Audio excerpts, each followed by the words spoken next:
We did not expect week one to be so emotional, but for a good reason, though. The first week in the NFL was a awesome one with a lot of highs, a lot of lows, and a lot of things to talk about. So let's get into it once and for all. Alex Ranelio, Hayden Nadler, and Bars the God with us for this version of the show. What's up, guys? Great to speak with all of you. What up? What's going on, man? Make it happen. Happy to be back. All right. Yeah, So same we have a here. lot to cover. So let's get into it right away. So let's talk about Monday night's game. Let me tell you guys something. Life is not fair, especially for a Jets fan. But here's what happened. The New York Jets start their very anticipated season. After trading for Aaron Rodgers in the offseason, things were looking as promising as ever. And on the first drive of the game, on his fourth play as a New York Jet, Rodgers holds on to the ball a little too long. He is sacked by Leonard Floyd. And after that sack, you can see that he popped his Achilles tendon, ending his season and possibly ending his career. Despite that, the Jets did come back to win the game by a score of 22-16. And now the whole perspective of the Jets season is a lot different than we expected. So why don't we give the floor right away to the Jets fan in this chat, and then we will give it to the floor. So Hayden, as a New York Jets fan, Oh my God. before I ask some more personal questions, I want to ask you as a Jets fan, Hayden, how do you react to Rodgers' injury? There's literally nothing other to say besides the fact that this team is cursed. There's just nothing. There's nothing else to say. I could go on and scream about the general manager not having a backup quarterback, or that you have a 40-year-old quarterback who doesn't have an offensive line and isn't mobile. So probably would have been a good idea to get a backup quarterback, or at least insurance. But nobody could have ever anticipated something like that. That was, without question, probably the worst moment in the history of the franchise when he went down, because this team was supposed to be right in contention for a Super Bowl. Everything's there. The roster's there. The defense is elite. The defense is elite. Just like I said before, they have great playmakers on the offensive side of the ball. Breece Hall, Dalvin Cook. You have Garrett Wilson. Even second stringers like Lazard and other areas in the wide receiving core. But just to lose a guy like Aaron Rodgers is like just crazy. They said basically I think they said on Barstool Sports, it was like going to an Irish wake where everyone was still dancing when the body is like on, like, I forget what it was. I think, hold on, the body was like still there. That's pretty much what they said. I've never seen a stadium go so quiet, and yet a happy moment in a game like that literally felt like it was like partying during a funeral. That's what it was like. I mean, and it was crazy. That was one of the top 2 or 3 games I've ever been at as a Jet fan in my family's season ticket. My family's 10-year season tickets, and we've had them since 1969. That was one of the best games I was ever at. That it was that game, the game in 9/11 versus Dallas, when they picked off Tony Romo to win that game on the 10th anniversary. That game, and probably when they beat New England to set up a win and get in for the playoffs versus Buffalo, which they infamously lost. But that was probably one of the top 2 or 3 games I was ever at in terms of the actual game. But just, I mean, I woke up this morning literally wanting to die after he got hurt. Like, Jet fans are calling into the radio saying, I don't want to get up this morning. I cannot believe what I saw. Oh my, the most devastating moment probably in the history of the franchise. And yet they still had a game. It was like shocking. They still had a game to play after that. And I want to say, like I said, it's fucking bullshit. The guy didn't get an O-line. It's bullshit. He doesn't have a backup quarterback, which is, we'll get into that a little bit later, because I'm not putting up with this shit another year if they miss the playoffs. I don't give a fuck if they pick up someone off the street and they miss the playoffs. I'm not putting up with this for another year with this GM. I will not tolerate that. But the fact that it's just terrible. I don't even have enough words to say. So let me ask I you. get it. Do you feel like it was a victory, even, like, or do you feel like y'all lost? Y'all won. That's but a you feel very like y'all. interesting question. It was you can't feel good about that victory no matter what. Like, I mean, listen, it's better to be 1-0. I mean, they still be what is considered one of the best teams in the league at the time in Buffalo. Like, they intercepted Josh Allen 3 times. They have a phenomenal defense. Yeah, Top 10 in the league. Like I do believe like they couldn't still make the playoffs. I mean, definitely with Zach.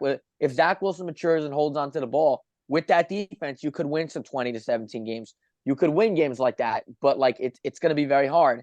Whereas, when you had Aaron Rodgers, you had a legitimate chance to win the Super Bowl. So, because they don't have a legitimate chance to win the Super Bowl. Zach Wilson, the quarterback. What is the injury on him, by the way? The injury, torn Achilles. Yeah, right off the bone rupture. Yeah, season's over. Out for the season. And listen, and probably his career because he's 40 years old, and it's going to take about a year and a half to recover from that. So also made of glass. We saw what happened to Kobe. Rest in peace. Yes, he did. Kobe he never had the same fully injury. recovered. Did drop 60 on his final game, but that's the thing about Aaron Rodgers in this particular case, if he's going to retire or not. We can all agree we don't know where his head is at. Because, he didn't go on Pat McAfee like he was supposed to, and understandably so. But I'm sure in the next week or two, he will talk about his current intentions, especially after the surgery is done. I'd like to think that Aaron Rodgers, the person, would not want to go out like that. Still has a contract for 2 more years after this. And we'll ultimately see. Now, I understand if he decides to hang it up, and I think we all would. But I personally, as an Aaron Rodgers fan and fan for a long time, I think I want to see him keep going. And I think with his crazy personality, he might. And if he just takes one snap, that's better than anything. The one thing I want to say is, like, I also think it's pretty unfair that, like, Zach Wilson got a lot of blame because, like, he did what he had to do to win the game. The guy wasn't perfect. Like, he had an 80, I want to say it was an 81.4 pass rating. He threw an interception, but wasn't perfect, but he did what he had to do to win the game. Like, he got you on that tying drive. He made some good throws. Like, he didn't cost us the game. Like, maybe we didn't win because of him. We didn't lose in spite of him. We didn't lose because of him. Buffalo lost that game because Josh Allen committed 4 turnovers. Yes, exactly. They threw it away to him. Like, Zach Wilson did not do anything to lose us that game. And honestly, in that situation, all things considered, the fact that he was able to get a win in that is nothing short of a miracle. It's a miracle. It's all things considered. Aaron Rodgers goes down like his predecessor, basically. Brett Favre wins a Super Bowl for Green Bay, goes to another team, gets washed, and then leaves the league. Brett Favre is really good for Minnesota. That's not true. Brett Favre is almost an MVP at one point with Minnesota. I feel like Aaron Rodgers is going to come back. Aaron Rodgers is going to come back for the Jets. I don't see that happening, but I mean, hey, don't like, how do you say? Don't sleep on the double check.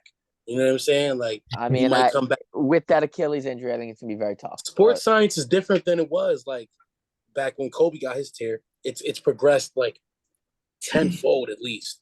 Like, I think he'll bounce back from that Achilles tear. Like, look what happened. All right. Look, what did Adrian Peterson suffer? Well, he tore his ACL. It's a bit different. And ACL, you the can age come factor back too. ACL, and as a running back, he was able to bounce back and still be explosive. Like, you got to think, Aaron Rodgers is not a mobile quarterback. Yeah, every now and again he'll get out the pocket and scramble for a little dish. But like, if he changes his game a little bit, they actually put some offensive linemen around him, someone that's actually going to protect the man, then maybe, just maybe, he can just be a set pocket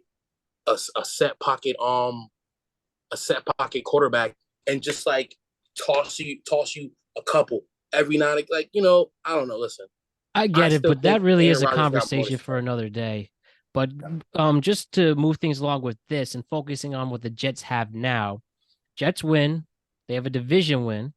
And the big question now is, are they going to stick to Zach Wilson? Now, I know Robert Saleh did give the vote of confidence, and the franchise said they are, that this is his team, and he's probably going to ride out for the rest of the year. However, they will probably search for another quarterback. and to back up Wilson. But my question to throw to the floor now is, do you think Zach Wilson can will this team to a playoff? Hell no. I think that defense will. Yes, but here's the thing I'm going to say about that. Daniel Jones's career year last year was, I will talk about that in a little bit. 15 touchdowns and 5 picks. You're telling me if Zach Wilson holds on to the ball, he can't have a year like that where he just holds on to the ball, is conservative with the ball, doesn't throw any interceptions. Like, for me with that defense, I mean, if he protects the ball, like they're going to win some games. I'm not telling you they're going to be. Let me ask you a question. When Shanahan decided to do that with Garoppolo, did they win a Super Bowl? They went pretty far. They were within one drive of a Super Bowl. They were up by 10 points in the fourth quarter. What are you talking about? They went to 3-8. It doesn't matter. They had a very good run. Are you kidding me right now? Jimmy Garoppolo was phenomenal with the 49ers. They went to 3 NFC title games. They should have won one Super Bowl, actually. If they're going to win some games. You need a game manager. You cannot do it without a game manager.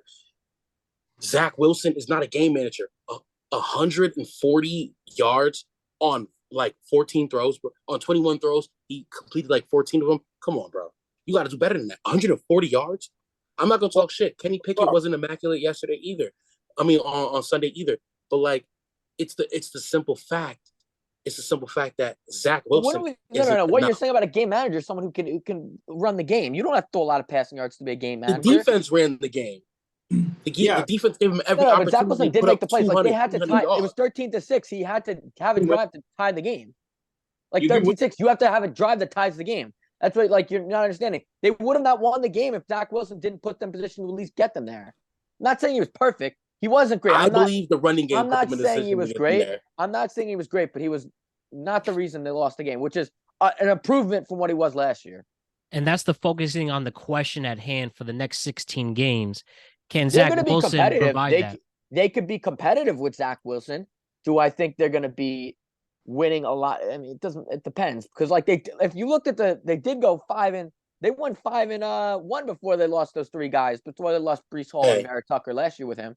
So it's like they can win games with Zach Wilson in spite of him. But like, listen, I don't know. I feel like if they let him use his legs, and I feel like if they let him use his legs and they utilize the running game well, I think he could be a guy who limit the turnovers, because he has, in his rookie year, he had about a stretch of 5 or 6 games where he didn't commit a turnover. So he is capable of not turning the ball over. Well, he turned the ball over once so far. We got 16 games to go. But the fact of the matter is, do you really feel like this? Like, hold on. Let's talk about it like overall. The Jets didn't even feel like Zach Wilson was strong enough to take them anywhere. So they had to go and get a MVP in Aaron Rodgers. He goes down. They reluctantly put him in the game. And for 4 quarters, he only manages to gain 140 yards. That running game did that. That defense did that. Honestly, the defense will get them to the playoffs. Zach Wilson, probably short of an injury before putting someone else back in. Like, come on, no. I don't think Zach Wilson's the guy. Not for them. I mean, no. I'm not saying I don't think he's the guy personally, but can you win with him? Yeah, they're gonna go out and get a quarterback, of course. Whether that be a veteran or someone who can compete with them. The fact they didn't do that prior to this is fucking bullshit. And the fact that I have so many other reasons with our problems with our GM. And if, like I said, if they didn't make the playoffs and he's not here, I'm not dealing with this shit again. But like, the fact they didn't get a backup quarterback, and the fact they didn't upgrade the line was beyond me. But like, at the same time, I can complain all I want about, but he did go in on the quarterback. It's not his fault. The guy ultimately tore his Achilles. So, you know, exactly. It was a freak play. Anything could have happened. So. Yeah, no, I'm not blaming the GM. But he stood up to sit down. Like, that shit's crazy. Like, they're gonna make a meme out of that. Yeah, I mean, the same thing happened with KD tore his in the finals. He sat down too, and you know what happened there against Toronto. But focusing on this and what you were saying too, Hayden, I don't think Zach Wilson is the guy. He's very neurotic. You could see him like get selfish with the ball, throws the ball to the ground. With him, where it looks like they're scared to have him throw, which is exactly. You drafted the guy number 2 overall, and that's what's protecting him. Mind-boggling to me is having him as the 2nd overall pick, and that's what's protecting him to be in the position that he's in. And I really do think it's dumb dog faith that they are thinking in. There's no way on his skill set that Zach Wilson's the guy, but they're gonna try to do it, and clearly and Robert Sala's putting his career on the line for it. They're gonna add a quarterback. So exactly, but they're not gonna here are some possible options they have. You go with Carson Wentz if you want to sign him. He's free agent now. Jameis Winston if you want to trade him. I thought about Jameis. He's backup for Carr in New Orleans, maybe an Andy Dalton in Carolina. Or if you want to, steal a starting quarterback and understand, let's say by week 6 or 7, before the trade deadline happens, maybe we want to trade for a starting quarterback. And depending on the two options that I think would make the most sense, depending on their record, one, if you wanted to trade for Matt Stafford from the Rams, or two, who I would personally want to see only because on pure pop culture references, I'd like to see Kirk Cousins go to a dynamic team like this, see him put that Super Bowl trophy in that trophy room, the nicest quarterback in the NFL. Kirk is a game manager. And honestly, he would be a good veteran fit. But again, we don't know where the Vikings are going to be 6 weeks from now. We don't know where the Rams are going to be 6 weeks from now. And this all really depends on how Zach Wilson plays for the next 3 games. So, again, if Zach Wilson is as special a quarterback as he's supposed to be, if he's going to justify his second overall pick selection, then he will figure out how to win these games with that dominant defense.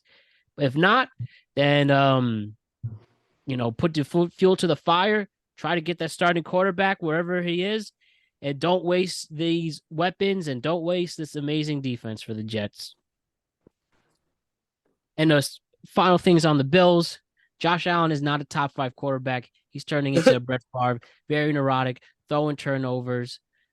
He did put his team in position to at least get a field goal, but he didn't get the big touchdown to win it when they could have.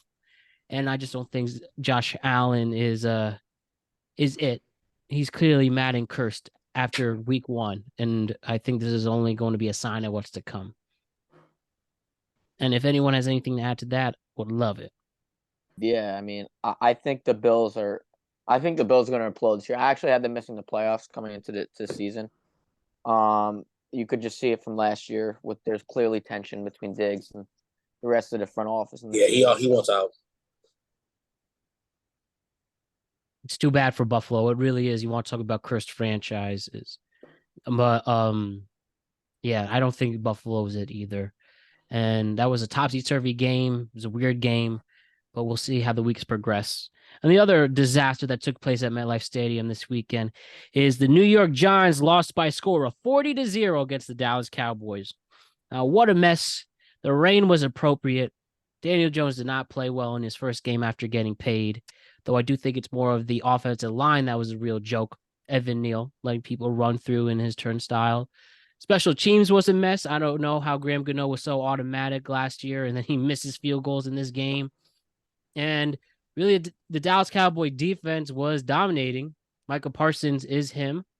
And, they're the real facilitators to win. Dak played okay, but maybe I underestimated the Dallas Cowboys at first. But again, we'll see how the weeks progress there. But focusing on the Giants, this wasn't a depressing loss. This wasn't a embarrassing loss. I mean, it was embarrassing, but it wasn't a depressing loss. It wasn't a loss of concern. It was just straight up stupid. It was stupid how we got manhandled. It was so stupid how we got our butts kicked, and I could use all the inappropriate words in the world for this absolute slaughtering. But yeah, maybe if this is what signs to come, maybe I underestimated the Giants, myself underestimating the Giants, going on and saying that maybe this is a special team. It's not. At least if week 1 is anything to show for it. There's clearly problems with our offensive line as well. I'm not worried about Daniel Jones, but especially Saquon on a big walk year, it's time's ticking, and I am concerned. Again, week 1 is the ultimate overreactions week, but I do think, at least in this game in particular, that maybe we do need just to be a little more patient and maybe not make a deep run as we would like to see or we did last year. But the Giants really shit the bed, and maybe there is a lot of problems that we have to clearly take care of, especially going into a very, very difficult part of the schedule. Luckily, we have Arizona this week, but hey, they made a game against the Washington Commanders. If we lose this game and they're going to San Francisco next Thursday night on the road and we go 0-3, well, that's a recipe for doom, because if you're 0-3, you're usually not making the playoffs. So I'm already worried, but that's just how this game is. And there's definitely things to be concerned about, but there's also things to understand that it is just week one and take a chill pill. But do you guys feel as concerned as I am with the Giants? Hell yeah. They should feel very embarrassed, because let me talk about this real quick. Dak Prescott is not that guy. I'm sorry. No touchdowns for Dak. 143 yards. Micah Parsons may be that guy. Tony Pollard. Somebody told me Tony Pollard is not going to be able to do nothing. Tony Pollard had two touchdowns, 70 yards. He didn't break 100, but he got 2 touchdowns. It seems that defenses aren't going to be able to handle him like they thought they would. So CD had no touchdowns. Where did the rest of the touchdowns come from? Defense. So it's another team whose offense can't hold a fucking candle to their defense. It's just serious. It's like you got Jets in the NFC, basically. That's just my opinion.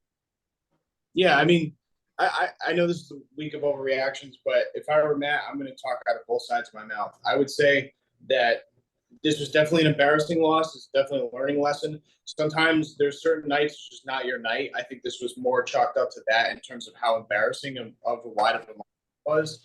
But there are things that concern me when I look at this game, like not being able to hold a candle in terms of passing yards. That's why you paid Daniel Jones. Being outbeat on the run game and rushing attack. I think that's a huge issue, especially when you have a healthy Saquon coming off of a fresh offseason to prepare. I think that's very big of an issue. And then doubling up on the penalty yards. I mean, the 72 to 35 in terms of penalty yards just hints at the fact that this offensive line is still not ready and where it needs to be for the Giants. Not even close. I think it's going to be, murderer's row after Arizona for the next 4 or 5 weeks. You alluded to the NFC West, the division rivals that they have. They still have Miami and Buffalo there. I think it's going to be very tough. But the one thing you will have is a sense of clarity about how this team can compete outside the division. So you can start to get a little more of a hierarchy outside of just exclusively the NFC East. And I think that'll be very telling to see where the second half of the season will go. Yeah, and that's very important to remember. I trust Joe Shane and Brian Daboll. I definitely don't need to get fired after a bad game. And I do think the more I think about it, the more far away it really was just an example of a bad night. And especially don't worry about Daniel Jones, because nobody could have survived the way that he was getting rushed and pressured. Nobody, not even Patrick Mahomes. And my dumb Chiefs fan that I'm going to reference all season long, Jake, thought his boy Mahomes could have done that, but they couldn't. When you look at the offensive numbers on paper, y'all should have been pretty close in score. 265 yards as to 171. 143 passing yards. That was the total yards, sorry. 143 of those are passing yards for Cowboys. 63 passing yards. Daniel Jones really needs to work on that. But when it comes to the rushing yards, the numbers were fairly close. And it was 4.8 yards for the Cowboys to 2.6. It wasn't a crazy discrepancy. So, 40 points, that defense is crazy. It's ridiculous. I get it. So yeah, I mean, I guess Alex is right. It's not more so embarrassing as it's overall reflective, but it still is a bit embarrassing. I think that the places for improvement are glaring. They're glowing right through the TV screen. But I think there are a big concern when you're seeing the gap in yards per play. I think the fact that you're getting outrushed 2.5 yards on the ground is a big issue per carry. And it just tells you that there's not enough separation between Saquon and that line, and you see it with the sacks allowed, 7-0. It's not that has to be improved immediately. 7 sacks allowed. 7 sacks allowed. He was getting beat the fuck up. Yeah, and it was mostly Evan Neal not pulling through. Andrew Thomas played a bad game. John Michael Smith's the rookie center. Wishes he was back in Minnesota. It was bad. It was really, really bad. Reckon it was rainy and all those conditions, but if we have a similar conversation we do a week from now against Arizona, then there's some problems already in week 2. But we'll just move on and we'll be okay. And again, with Dallas, real quick, also Matt, can I ask you a question? Yes. What I know it's all I'm going off topic. Sorry about it. What do you think personally was the best game of the day, or the best game of week 1? We'll talk about that a little later. So, regarding, I'll let you know when we get to it, but it's definitely not these two first. I want to comment a little bit on the game. Go ahead. Yep. Yeah, I mean, I think it's really concerning. Like, you spent all the offseason talking about the talent gap between the Giants, Cowboys, and Eagles, how the Giants were closing the gap. And if you're looking at this game, they are not even within the same stratosphere as Dallas. Offensively, They can't protect the quarterback at all. There's wide receivers can't get any separation. Who I heard all off season about how they upgraded the wide receiver position. Like, they have no playmakers. Like, I'm sorry, their playmakers were terrible. They got no playmaker. I wish Darren Waller especially they do not have too many. They game. don't have too many great playmakers. They couldn't make any separation versus those corners. Couldn't make any big plays. Fumbling the ball left and right. I'd be really, really concerned because like nothing really pops out to me with that team, and you know, not for anything. Like, it wasn't Daniel Jones's fault per se. I mean, because he was under pressure every other time he threw. But you paid this guy, God knows how much. I think I want to say it was close to $50 million. And to be honest with you, was he worth that much? Yeah, 41 a year. 41 a year after he had 15 touchdowns and for like a career year. I say that in quotations because his stats were not great for a career year. And I think it's actually the fact you have an average quarterback and you don't have a great roster around him. So like combine that with the fact you have an average quarterback and an average roster around him. You guys aren't going to, in my opinion, Giants have a chance to only win like 6-7 games here. Like I don't see them being a 9 or 10 win team this year. I don't. Maybe that may be the case, and I will still be behind my. What happened with the Giants defense? Yeah, like last year y'all actually had a solid defense. Like, what happened to y'all defense? Defense was fine in that game. Defense wasn't terrible. It was just the line that couldn't protect him. The special teams was atrocious, and the offense no sacks, and they allowed 40 points. But the defense wasn't really the reason. Well, if you look at that, they had a special teams touchdown. Didn't they have a defensive touchdown as well? Yeah, there was the pick six. There was the blocked field goal for a touchdown. So it's like the defense was not the biggest problem in the game, believe it or not. Yeah. So I'm not worried about the Giants defense. Wink Martindale is a top coordinator in this league. We just need to focus on week 2. And we just need to focus on Arizona, make sure we don't lose that game, and we'll see what momentum we could bring against San Francisco. So moving on to the Thursday night season opener, where we had the Detroit Lions going to Arrowhead and defeating the Kansas City Chiefs by a score of 21-20. No Kelsey? Yes, problem, clearly. Patrick Mahomes' weapons let him down. Sky Moore didn't make moves. Kadarius Toney had bricks for hands. It was really bad. Really, really bad. Now, Mahomes did keep them in the game. And, props to the Detroit Lions. They might really do have a legitimate offense. And we'll wait for the day if we want to say that Jared Goff can get his flowers. But what was a more alarming subject for you guys? Was the fact that the Chiefs lost this game without Kelsey, or that the Lions are actually a legitimately good team this year? And they did held it down. That defense only allowed 20 points against Mahomes, which they could take that as a win in Arrowhead. But what do you think is the more alarming thing to talk about here? Is it more of the Lions winning or the Chiefs losing? I mean, I think it's a little bit of both. I mean, like I said, with the Lions, I mean, they are for real. I think they're going to be pretty good this year. What they did to Mahomes, give them a lot of credit. They made him uncomfortable. But I also think I also think they got the Chiefs at the right time. They got them playing a little bit early. So without Kelsey, they got them. They're still kind of gelling a little bit with these receiving core. They got a couple of new guys, so they got them at the right time. I think you want to you want to get a team like this early because they're still kind of figuring themselves out, which is, but that being said, I mean, it is kind of crazy how much they are very much reliant on Travis Kelce, which is, I think, a very big concern because those wide receivers that was a huge wide receivers really like not play too good. Kadarius Toney dropped a lot of balls. So teams in the future could maybe double up Gronk and maybe provide like almost a spy on Gronk Kelce. Per se. I mean, not Gronk, Kelce doesn't miss it on Kelce. So it's like kind of like they have a spy on Kelce, and it's like it's going to be interesting to see how teams want to play them. Like, they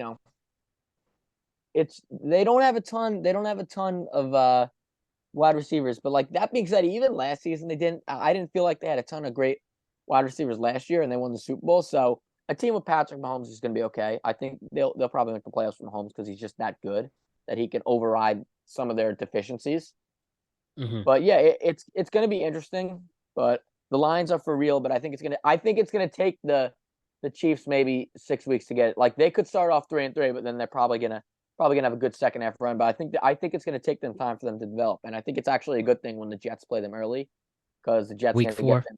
Yeah, Jets. It's actually a good thing we get them week 4 because they're still going to be figuring things out. So it's like we picked the right time to play them.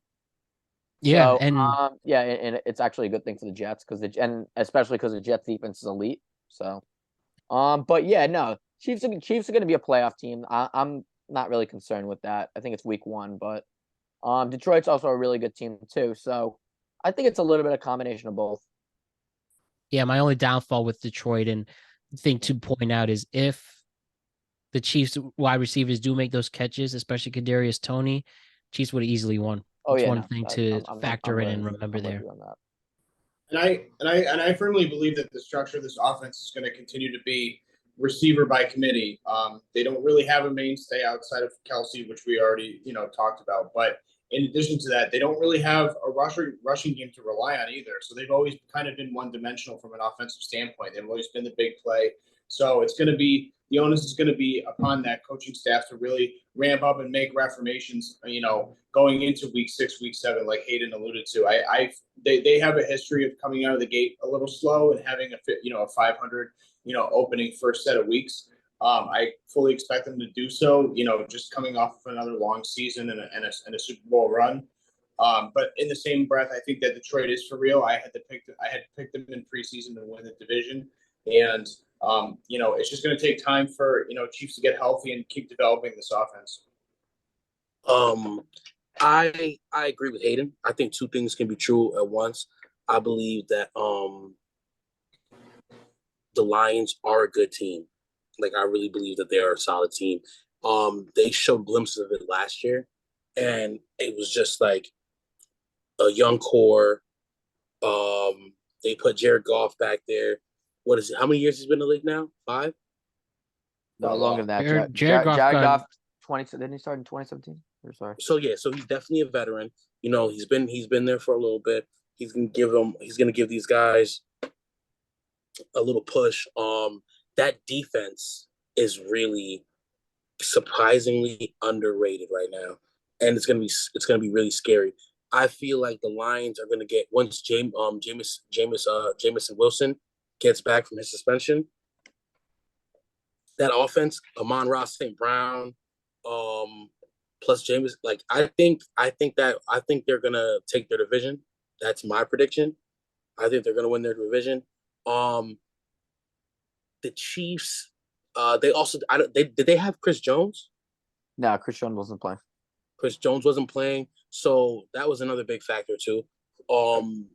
Like that defense looked very in shambles during that game. They looked like they were focusing so much on getting guys that worry about pass blocking on pass rushing on like run stopping, that they weren't really doing their jobs.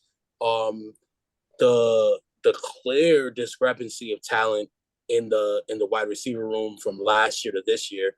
I think you can't let one bad game from Toney really hold you back, or like from saying that like he's good. Because the Giants weren't utilizing him, and that was very clear. And the way he won a Super Bowl, he also was fleecing the Giants too with these injuries, he was over exaggerating, and they traded him. And yeah, we don't really have much of a pool to see what Kadarius Toney then do. The only two great games I've seen him was the AFC Championship and the Super Bowl, but and then showing up, he is the wide receiver one on the sorry, he is the wide receiver one on the depth chart, and he didn't step up. But again, this is part of the week one overreactions. Yes, letting go Juju is a bad move in my opinion. They should have kept Juju. He's a very strong physical wide receiver who likes to block actually. So Juju could have remained their wide receiver one. Toney is a 2 on any team for me, like even a strong slot. But like a 1, I wouldn't say that much. And without Travis Kelce, this Chiefs team is very lacking on offense. They let go of McCole Hardman. What happened to McKinnon? McKinnon's still there. McKinnon's still there. So they still got pieces. Did Isaiah Pacheco get hurt? No, he's still on the team too. No, he's still on the team. No. Did he get hurt? He wasn't hurt that game? No, he was fine. He just didn't get a lot of touches. Yeah, see, so like they just gotta utilize their pieces more. But the Lions just came to play. The Lions literally just came to play. So 2 things are true in that regards for me. All right. I hear you there. Bars, I want to talk about your team. Steelers lost 7-30 on their home turf. Brock Purdy returns to form after his elbow injury. Kenny Pickett was getting eaten up by probably the best defense in the NFL, if you're asking me. In my opinion, too. Yeah, the Steelers looked very promising at a training camp, but they had a very difficult loss against a tough team. So, Bars, what happened? Oh, what happened? Okay. Kenny crumbled under a big defense. I got a text message from somebody that said Najee should be kicked off the team. But it's more so week one overreactions. Darnell Washington looks very promising. He pancaked Nick Bosa. That's a very promising move there. Outside of that, our defense has very clear holes. I think they thought Joey Porter wasn't ready to start, but I think you're going to have to give him some play time now because our cornerbacks were letting Brandon Ayuk run up and down that field. Besides Patrick Peterson's like one slip where I feel like Brandon Ayuk wouldn't have scored, he got burnt after that by Brandon Ayuk. And that's clear that we need someone faster or longer, i.e. Joey Porter Jr. We lost Corey Trice in training camp, so we can't have our as they said during training camp, avatar corners. But like outside of that, TJ looked amazing. 3 sacks, if I'm correct. And 2 fumbles, 1 recovery. It was looking really solid. Outside of offense needs a lot of work. Deontay went down. George Pickens, they're saying there's a lot of controversy. He addressed that already, but we got a lot of holes that it's clear where we can fix up. Broderick Jones had, I think, the 4th highest left tackle rate. It was a left tackle. He had the 4th highest rating for his position in rookie amongst rookies. According to Pro Football Focus. So I feel like you should just get him out there, solidify that line. Kenny was looking like a rookie in his 2nd year. I don't even know. George Pickens almost had a great catch. Matt Canada is going to be out. Who? George Pickens looks like he's going to be out for a few weeks. Pickens got hurt? Mm-hmm. I did not see that or hear that. Deontay Johnson's out for a few weeks. Let me confirm that. But bottom line, though, Bars, you think the Steelers are going to be fine this season despite a slow start? Honestly, yes. I feel like we're going to be good, minus a slow start. We had a pretty slow start last year. This year, I feel like I saw glimpses of a few good things. They need to push that ball downfield more. They're not throwing the ball deep enough. They finished like bottom of the league last year in deep balls. Kenny can throw it, so it's not that he doesn't have an arm. Matt Canada is just not a good offensive coordinator. Everyone in the league knows you're gonna run that fucking screen, and you run it anyways. And if it wasn't for Calvin Austin being so like squiggly and squirmy, like you don't lose a yard on it, but like shit, that's blown. That play blew up instantly.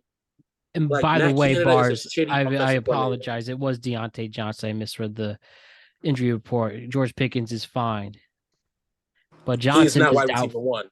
Yeah, Deontay Johnson though may miss a few weeks, but moving forward, you were saying. Yes, Matt Canada gotta go. Like he's making Matts everywhere look bad. Yo, Mhm. I can't stand it no longer. I'm just saying, like these dink and dunks, you got it really good for Ben, but now you got a young quarterback who's slightly mobile. I don't think I saw Kenny use his legs once, and Kenny literally can move. Like he's not a stationary quarterback. Like so, like the everything that they had going against him during when like his rookie year, oh small hands, blah blah blah. He proved that was not a factor. Now you just got to prove that you can actually fucking play the ball. 2 interceptions. One was a really bad fucking throw. I'll give you that, I'll chalk them down to sophomore slump. But like, shit, like we need someone who will bet, like who offensively knows what the fuck they're doing. At this point, I'm like begging for anyone, like any fucking one, like. Yeah. Yeah. Well, I think similar to like your last segment, I think that whatever that ceiling looks like for an improvement of the year this year, I think you guys can have it. It may not be resulting in the playoffs, but at least a 500 season is tangible. I look at the schedule and it's very manageable. You got Houston sandwiched in there. You got the Rams. You got Tennessee and Green Bay. Those are all winnable games. You could probably we got like the 26th hardest schedule. Yeah, no, it's not. It's nothing. I think that it's a very workable schedule. As long as you see an incremental improvement with that offense, orchestrated with Pickett, I think that there's possibility. You're still kind of healing that offensive line, but at the end of the day, you're going to have to lean on this defense and get that return on investment from T.J. Watt. And I think that as long as that secondary, if they can get pressure, you buy some time for that secondary, they can really put the clamps on some of these teams, and a lot of these games are very winnable. So I look at that San Fran game as the hardest game on the schedule. We kind of knew what that was it was gonna be a bloodbath gate. I actually had you guys in an upset just because historically the 49ers have kind of been slow out the gate as well at the beginning of the season. But you move on, you erase the tapes, and you just focus on Cleveland. Like I said, like I saw a lot of good things going from there. Like we got a lot of good pressures on Zach Purdy, on Zach Purdy. We got a lot of on Brock Purdy. We got a lot of good pressures on him. Like I said, TJ got there 3 times. Alex may have got there for 1 too. Alex Highsmith. Overall, that front line was pretty okay. Minus 135 yards on the ground from Chris McCaffrey, like some shit like that. Minus that, but that's Cam Hayward not being there. He's a big part of our run defense. Outside of that, that secondary, like you said, it needs to lock it up just a little bit more. Keanu Neal, not a bad pickup. Cole Holcomb, I didn't like him in his first game, and Landon Roberts was okay. I feel like that secondary is like 2 pieces away from being like locked down. We literally had tied San Fran last year for the most interceptions in the league. So our defense isn't poor, but our offense still needs work. So Hayden, what did you think about this game? It's just kind of a tough one to really evaluate for me. I couldn't really get a feel on it. I feel like San Francisco and Dallas and Philly are probably like the three best teams in the NFC. Probably arguably, I would say probably up there with three of the best defenses in the league. So it's kind of hard for me to say. Kenny Pickett, in my opinion, statistically didn't have such a great year last year. He was very good in prime time. But I mean, we'll see. We'll see when they play it. We'll see when the schedule adjusts. Their playmakers got to step up. George Pickens. I know Deontay Johnson's hurt. I don't really love their running game so much with Najee Harris and Jaylen Warren. Not really a huge fan of it, but I mean, like I said, they're going to be a team that's going to be reliant on their defense, kind of like the Jets, without as good of a secondary. To be honest with you, I think the Jets defense is better than Pittsburgh's. If I'm definitely right now, yes. If I'm being truthful, but they do have T.J. Watt, who's one of the best defensive players in the league. So I feel like the Jets secondary is different. I can't really get a gauge on Pittsburgh. I'm gonna have to see them play a little bit more. I couldn't really get a gauge on them last season. Yeah, it takes about 3 weeks to really know. It's very interesting because they also play Cleveland next week. Who, by the way, Cleveland's actually pretty good. Like that that loss is looking pretty good. So that's going to be a tough game for Pittsburgh. So, I mean, they could start off 0-2, and we'll see. They usually finish strong with Mike Tomlin. All right, that's what we all know. But I mean, after Cleveland, you beat Cleveland, and then you got the Raiders and Texans. So, I mean, it could be 2-2 right out of the gate if you win those 2 games. Those are winnable games. So, I mean, like I said, there's a lot of winnable games there.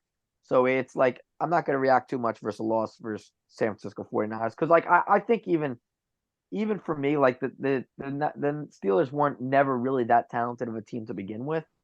So, I mean, it never really dawned on me that they would ever really compete with the Niners. But with the rest of the schedule, we'll see.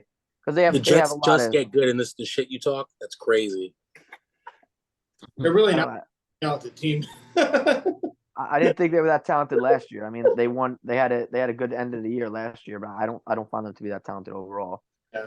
But that being said, I mean, they're like Alex, like you said. I'll harp back on that point. Like the schedule's pretty favorable for them. They get the Colts, they get the Cardinals, they get the Seahawks with Geno Smith, who might be an aberration. You get the Rams, who, I mean, they want to work. They could be a little bit better. You get the Titans, who might not have a quarterback. Green Bay with Love, who really knows about them, and the Texans and the Raiders. So there's a lot of really winnable games there. Literally, like I think like 3 of the worst 5 of our games are rookie quarterbacks. Yeah. So.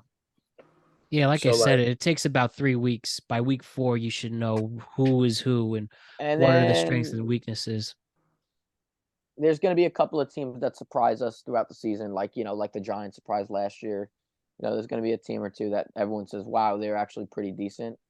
Like, I feel like the Commanders could be one of those teams. The Browns could be one of those teams, and maybe not the Browns, but I got you with the Commanders. And maybe the Saints. Maybe I think Saints could be pretty good, and the Buccaneers too. But Buccaneers look pretty good with Baker Mayfield. Nah, Baker will let you down. I think they could surprise some people too. So, we'll see. You will see. Yeah, the 6 in, 6 out rule. If you look at it that way, usually there are 6 teams that made the playoffs last year that go out and don't repeat, and 6 new teams that come in. But focusing on the other Pennsylvania team, we had the Philadelphia Eagles go down to Foxborough to play the New England Patriots on a special Tom Brady day. Eagles win 25-20. Eagles looked really dominant in the first half. Then the Eagles crept in a little bit. They fell short, but the Patriots crept in a little bit. They fell short, but interesting stuff. A very interesting game. I would say that's the second most exciting game I saw towards the end. Now, with the Eagles winning and the Patriots making a push, one question here between those two franchises is if the Patriots, are they going to lose because of their offense and Mac Jones, or are they going to be fine and this was just a fluke loss? Focusing on the Patriots first here. Yeah, I mean, I'll talk a little bit about the Patriots. I mean, Mac Jones had a really good game, actually. Mac Jones threw for 316 yards, 3 touchdowns after that pick 6. Yeah. He was actually really good in this game. So the Patriots actually surprised a lot of people. They hung tight with the defending champs. That was actually pretty good.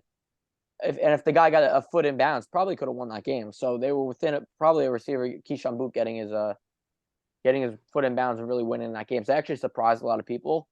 They're going to be much more fluid offensively, I think. I think they will be a better team offensively this year. And even last year, you went 8-9 with that team. So they're going to be right in it. They're going to be a better team offensively. I don't know if that's going to equate to wins. But, you got Bill playing the defensive genius and helping out with the defense. So their defense is going to be stout. And, they're going to be in every game. They're going to be competing. That team has enough pieces on defense. And if Mac Jones improves, they're going to compete every game. I don't know if necessarily they're going to win. But, I mean, you got to be pretty happy with the effort the Patriots gave, actually, versus the defending champs. Yeah. I feel like the Eagles, didn't really perform so good this game. Like you said, the first half, yeah, but then the second half, they kind of let the Patriots back into it. So, I'm going to look at it like they're going to go back to the locker room that, with the win, yeah, but they're also going to get a reading from the coach. It's the Patriots. Mac Jones ain't really nobody.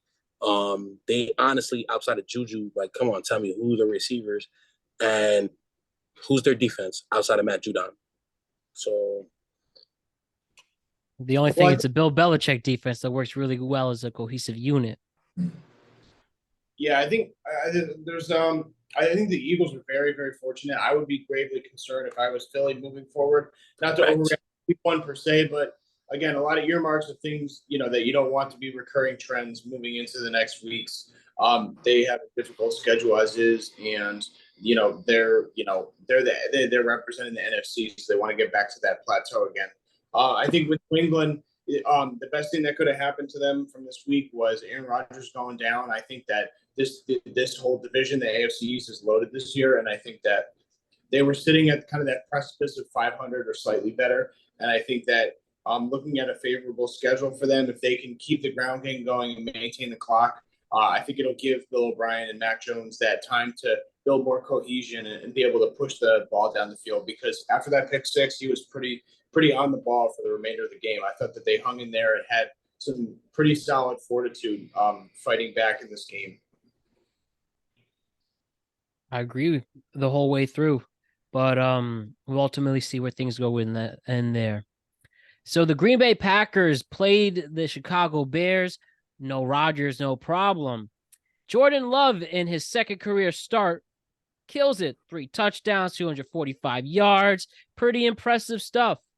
The Bears were pretty limited by a great Packers defense game against them. Justin Fields wasn't the Justin Fields we usually expect, having both 100 yards rushing, not this time, only 59. 216 yards in the air is pretty good, but they were still pretty limited. Aaron Jones had a really good game. We did get hurt at the end, but it seems like the Packers might be okay with Jordan Love if week 1 tells us anything, right? Yeah. I got a former Packers fan. I got a current Packers fan who was really ecstatic when Aaron Rodgers went down, but really surprised at the same time when Jordan Love was doing this thing during the Packers game. So it was very surprising to me. But I knew Jordan Love was gonna come out and do his thing. It's honestly like Green Bay Packers backup quarterback tradition. They're actually pretty solid. Everyone who sat down behind a starting quarterback for years in Green Bay actually have a good track record. I feel like this was a good game. The Bears are gonna get right back down to really where they belong. No real receiving core. Justin Fields is pretty much. You don't think DJ Moore, Chase Claypool, they could be something good for him? Clay, let me celebrate while we about to got no time left on the clock.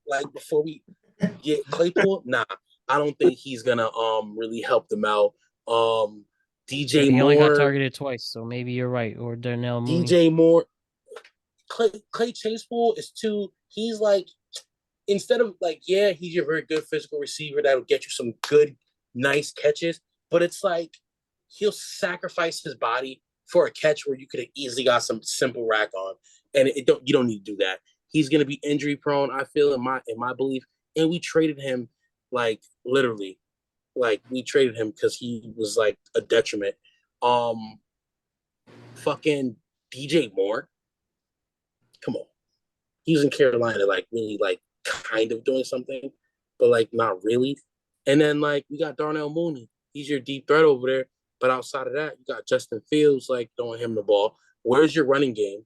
And then like, oh, Justin Fields is your running game. Sorry, because he led the league like in rushers last year. So like, I don't know. It's just the Bears have been abysmal and will always be abysmal. I'm assuming the Bears. So like, but the Packers really strong showing. Did I feel that they'll at least win 7 games this year? That's just me. All right. That's 5 more than I think the Bears are going to win. You like what you see out of Jordan Love, Alex or Hayden? I mean, yeah, I'll let Alex go here.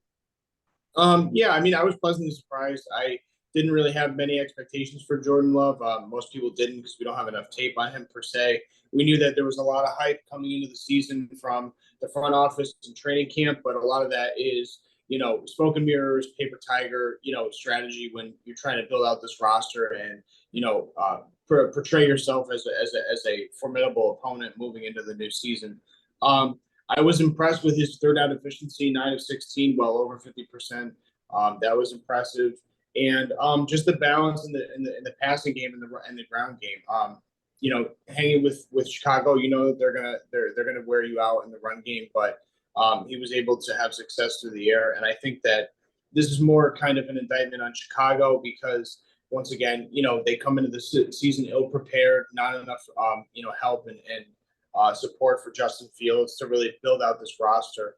And I think that Green Bay may look a little ahead of schedule with Jordan Love because of the fact that this division is not equipped to take that step. I think it's wide open right now, and we're assuming that Detroit's taking the throne because of that. But I think that Green Bay, they'll kind of it's just going to be a learning curve. They have a whole new receiving core in there, and it's going to take time for Jordan Love to keep developing. I get it. Good. I mean, good analysis. I also think Chicago has a really bad defense. Yeah, like Chicago's really bad. Yeah, that's really all it boils down to. Really, I mean, that's it's that simple sometimes. Awful. It's that simple sometimes. Yeah, they gave away their best player on defense to the Ravens, like literally. Yeah. Too bad. So we had the Dolphins and the Chargers play a back and forth game in Los Angeles. Miami wins on the road 36-34. This was the best game of the week, Bars. Tua and Hill are one great duo together. Plus having Jalen Waddle there. Pretty good stuff, guys. Herbert's falling short in a competitive game again. What's new, right? Facts. Mm-hmm. Still like Herbert, though. Still like Herbert. Hey, I like Herbert too, but he really needs to win these close clutch games. Brandon Staley's coaching position is definitely on the hot wire, so bad stuff not getting a big win right away, but Miami really shows that as long as Tua is healthy as well, keeping his head on straight, I think this is a very dominant team, and just wait until I know the defense didn't have a great game, but I really think getting Jalen Ramsey back at the middle part of the season is going to really enhance them. They just played a really good offensive team and very entertaining. And I just want to go on the record. I love Mike McDaniel as a coach. I love his press conferences. I love his goofy personality. And in there's a very sharp offensive mind. And I think who can potentially become a really good head coach even in his sophomore year. Yep. What do you say, Bars? You had your hand up? I did because I wanted to ask. I wanted to ask, do you think Miami would be good with Tua without Waddle and Hill? Well, who are you going to replace him with? Like if he had Jerry Rice? No, they built this roster around him completely. They've been chips all in for 2 years now, and they're trying to make sure that they're getting a return in the immediate future so that they can figure out if they're going to pay him for real. Because, like, who outside of Waddle and Hill do they have to throw the ball to? And Gesicki, right? Gesicki's on the Pats now. Yeah, Gesicki is on the Pats now. Fuck. So who do they have to throw the ball to outside of Waddle and Hill? Well, it's more about the offense with McDaniel. You know, that's kind of the idea. I don't know. I think their skill players make that team. Like from what I was watching, Tyreek Hill did a lot of what he did on the Chiefs. Catch that ball, be really shifty, make them plays. He's good, and I think he's going to retire after next year too. He said he's ready. He's going to hang the boots up early, so he really wants that second Super Bowl before he goes out. He should have stayed. I think this game was it was like a Madden 24 wet dream. It was like 978 total offensive yards, 60 first downs. I mean, it was just like completely like off the chain. It was like a college football game. It was the best game. Yeah, it was an exciting game, most exciting game, the most fun I've seen on TV in a long time in terms of just leadership. And I mean, again, like the question of whether this is more about Tua or his weapons is kind of is beside the point. I think that this offense is as legit and high powered as it needs to be to compete with the Cincinnatis, the Kansas Cities, and the Buffaloes. And I think that they could be right up there. I was shitting on them last year for not having the offensive firepower, but it seems like McDaniel has made that click, and they were able to outgun a high-powered offense like the Chargers. So let's see if it translates in games where it's going to be a lot more grind-out style with a high-powered defense. Okay. I see what you're saying there, and I'll shoot out this, right? Those teams, Kansas City, what was the other one you named? Buffalo. Buffalo. And what was it? They have Bengals. They have top receivers. They have like receivers that that are easily game changers. Jamar Chase, Stephon Diggs, and he's not a receiver, but Travis Kelce. Like he's a tight end that'll play like a receiver. So these teams have those players that once you've seen them not on the field or them not make big plays, Stephon Diggs had that push off on Sauce Gardner, changed the tide of the game. Guaranteed, if that doesn't go for that, they would go again, probably score a touchdown, win that game. No need for overtime. Travis Kelce there, he makes at least one touchdown, 2 big grabs, put the Chiefs in position to win that game. And it's the same. What does this have to do with the Miami Chargers game? Yeah. Basically, without those people, basically, I feel like it comes down to those pieces. Without those pieces, Miami can't operate. So I have them. So you could say that for most teams in the league. It comes down to McDaniels. I believe it literally solely comes down to those pieces.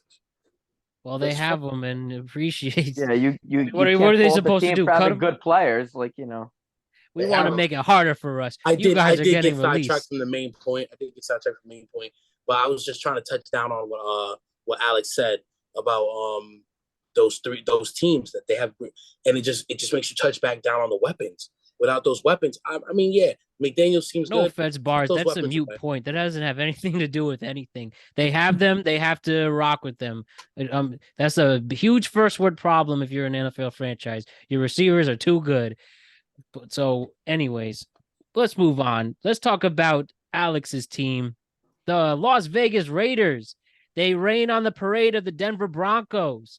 Broncos started with an onside kick, but that didn't faze them. So how about that Jimmy G and Jacoby Myers? Who needs Jimmy G and Devontae Adams when maybe Jacoby Myers might be something with there? But good stuff there. And I think if anything that I got out of the Raiders to start is maybe Jacoby Myers getting him from New England might be legit. Yeah, and then was legit for my fantasy team. Let me tell you that. And then the Broncos, they did play well. They look much better than they did in the Nathaniel Hackett era last year, but they still fell short, even with the great defense they have. But very good game, very entertaining. And let's go to the floor with the Raider fan. How do you feel? You're happy this week?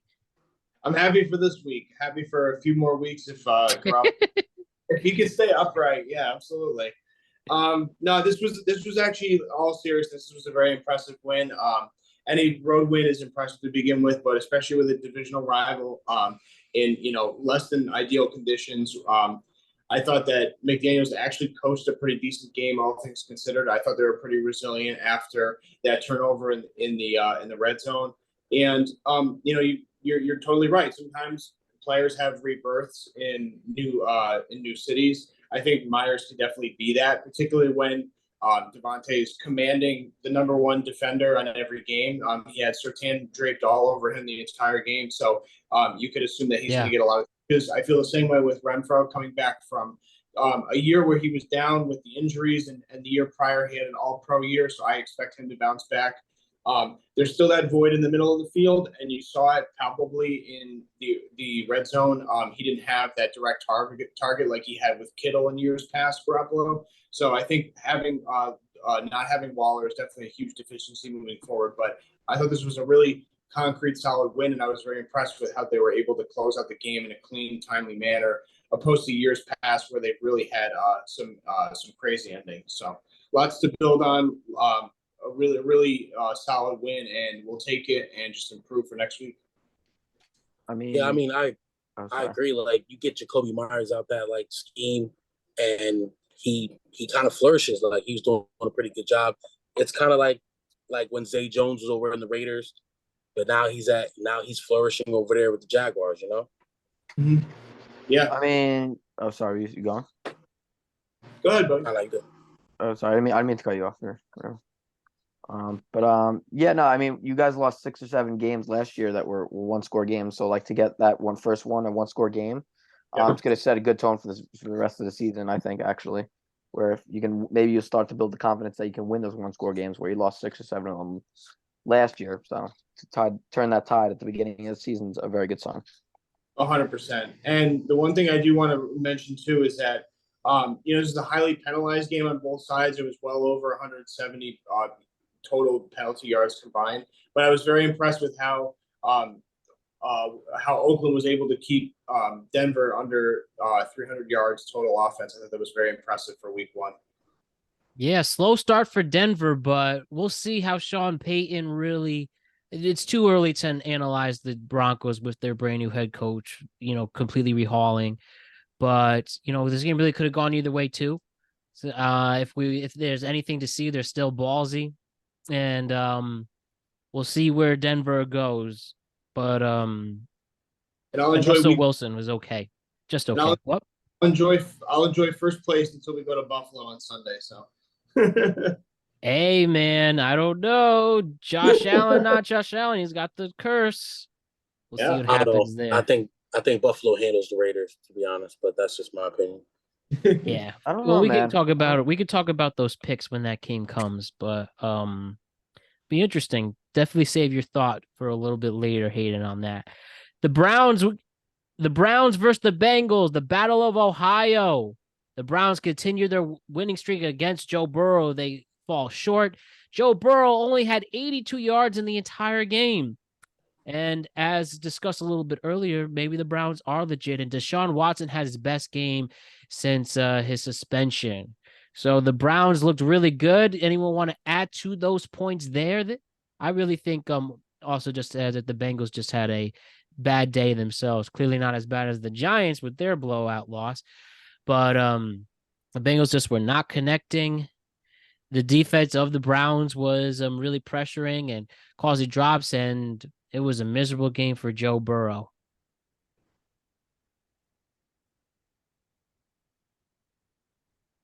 How about them Browns? How about them Browns, though? I jumped in a couple of the first ones, so I didn't want to take this one over. Nick Chubb still looks solid. Yep. 106 yards. Deshaun Watson had only 154 yards passing. He had an interception. Still did better than Joe Burrow. Like, Deshaun Watson, after not playing for so many years, I feel like he's still shaking like that kind of like rust off. But don't forget, when he was down there in Texas, Deshaun Watson was a fucking problem. But throughout the year, I feel like he will prove himself to be if not the best, the second best quarterback in that division. He's got good pieces around him. They did really they had added a couple solid pieces during the offseason. It's more so I feel like the Bills, I mean the Bears just kind of the Browns just kind of got to the Bengals, a lot of B teams. They just kind of got to them. I think the Bengals just didn't perform as well as they should have. Joe Mixon only had 56 yards. Jamar Chase, like, under 50 yards. Crazy. So, like, so crazy. Those damn elves got to them, as Jamar Chase called him. Yeah. It was a glaring discrepancy on offense. Glaring. But to be honest, I feel like it's just the week one overreactions. We've seen this team turn it around before. So let's see what they can do again. No, Daniel Jones wasn't the only quarterback that got paid and underperformed. Happens. True. Yeah, I was just so like really disgusted with Cincinnati's like ill preparation for this game. You knew coming into this that all eyes were going to be on Burrow, his health, his offseason contract, all that related stuff. But I would if I was the coach for Cincinnati, I would have had these guys better prepared to play. It looked like their defense was lackadaisical, out of sorts. I mean, you knew full well what Cleveland was bringing to the table. You knew you had a losing recent history with them, and you let them run all over you. You let them pass all day long. I mean, they had 206 yards on the ground, and that's what they do best. I mean, if you can't game plan for a ground attack with Chubb and company, I think that it was just really embarrassing on all fronts. And they totally dominated time of possession. I mean, they were well over 10 minutes in differential over Cincinnati. And moving forward, Cincinnati better get their shit together real quick because they got a tough next 4 or 5 weeks as well. Cleveland, they're kind of playing with house money. I had them, in a tight second place in this division, but as the weeks go by, we'll have to see how it transpires and see how competitive Cleveland can really be to kind of uphold that premonition. And when you look at those numbers again, like Deshaun Watson had 1 rushing touchdown, 1 passing touchdown. He's starting to warm back up to become Deshaun Watson again. Like, you know what I'm saying? Like 45 yards for like 5 carries. That's 9 yards a run. Their defense was getting eaten up. Now, their front line, the Bengals' front line has always been, I feel like, really solid. But, like, their secondary's been shaky, but their front line got ate up. Like 106 yards from Nick Chubb, 45 from Watson and a touchdown. Like, I don't know. Like, maybe after really looking at these stats again, maybe they should panic, but it's just week 1 still. And if you look at Deshaun Watson hit 7 different targets too, which was really impressive. Yeah, he really did. And like, I think like the lowest yards, the lowest amount of like yards that one target got was 5. After that, everyone was above 10. Like the most yards anyone got was like 43 receiving, but like he spread the ball fairly well. They mainly killed him on the ground. Yep. We had a good battle in New Orleans this weekend. The Tennessee Titans went down to Nola. They lose by a close score of 15-16. Derek Carr wins his debut in a Saints uniform. The big thing to get out of this game, Ryan Tannehill is washed. What a mess, throwing 3 picks, not knowing where to go. Derrick Henry, despite a couple of manhandling iconic things known as the stiff arm, everything else was not working for them.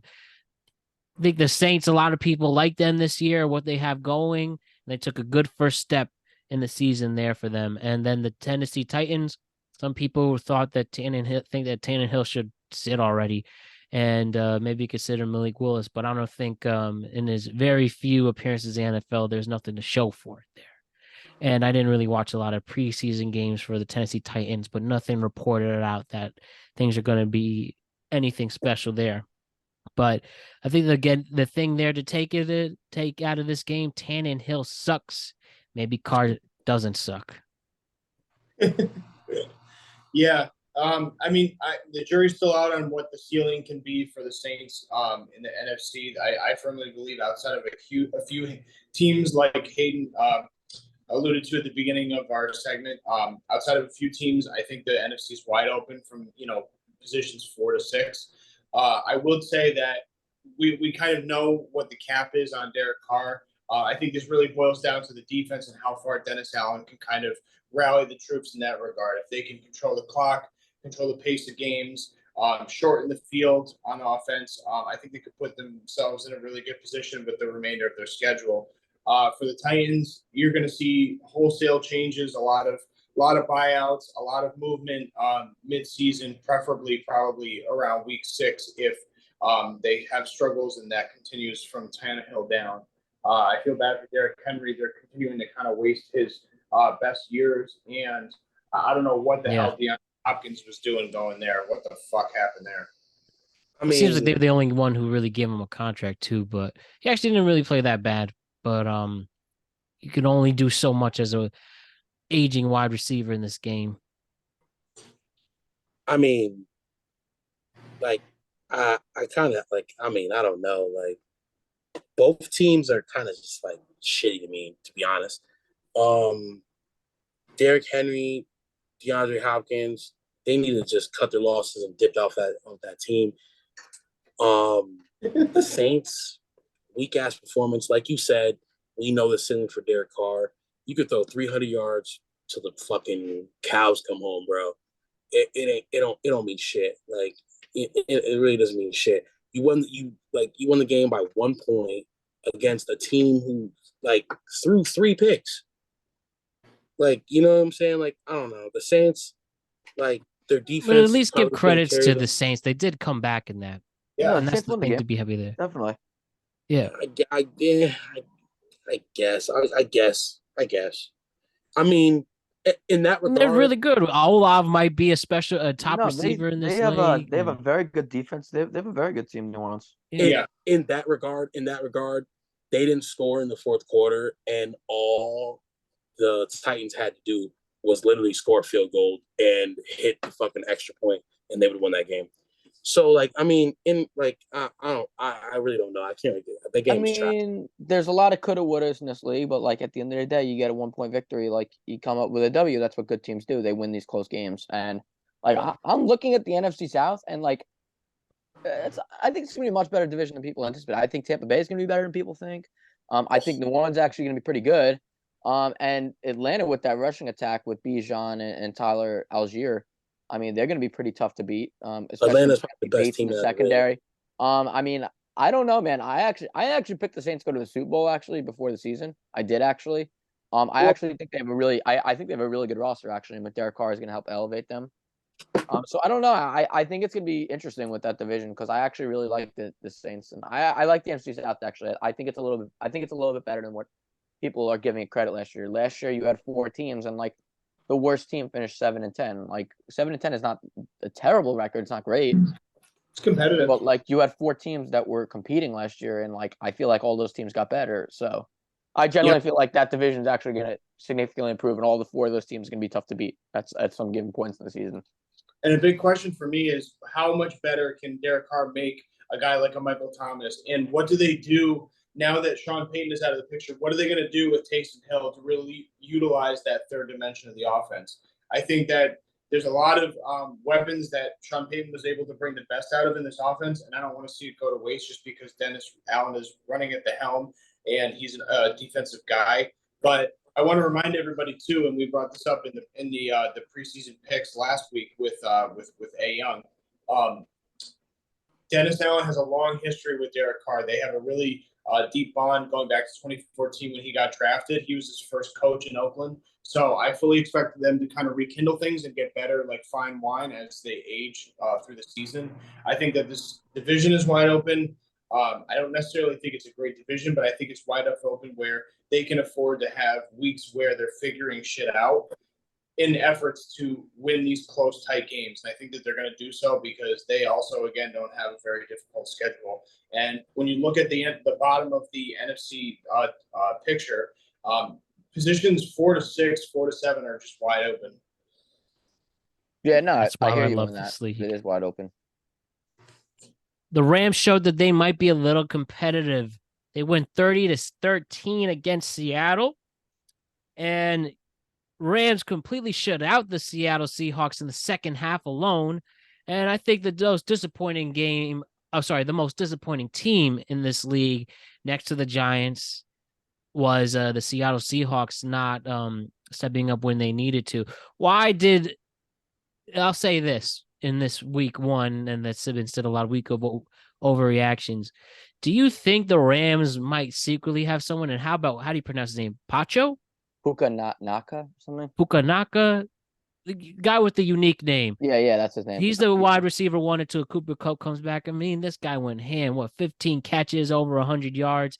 Maybe that's Matthew Stafford's guy. And then maybe even Matthew Stafford is not letting the potential rebuild get to him clearly. I thought very impressive win by Seattle. Impressive win by the Rams. And a fuck you to Seattle for ruining my parlay. But that's my problem. But how about this game? What really stuck out? I mean, you talked about Pukanaka, but Atwell also had 119 yards for 6 receptions. Yeah. It was we got to talk about Atwell too. Like Pukanaka, 10 receptions, 119 yards, but Atwell went for 19.8 yards on average. So, yeah, I mean, they're very competitive. I honestly think once Cooper Kupp comes back, you got a wide receiver 1, 2, 3 room that's looking very underrated for the rest of the season. Might be going with something there. I agree. I wanted to hand this to Hayden first. Go ahead, buddy. I mean, I don't really have too much to say about this game. Like I said, the Rams are an entirely new roster. I think it's gonna be very hard to evaluate them. They're kind of in a rebuild mode. The next 2 weeks you get San Fran and Cincinnati, which I think are gonna be 2 tough games for them. Brutal. So I don't really have much comments to say other than the fact it's week 1. Some team steps up and other teams are gonna improve. I think Seattle will improve throughout the rest of the season.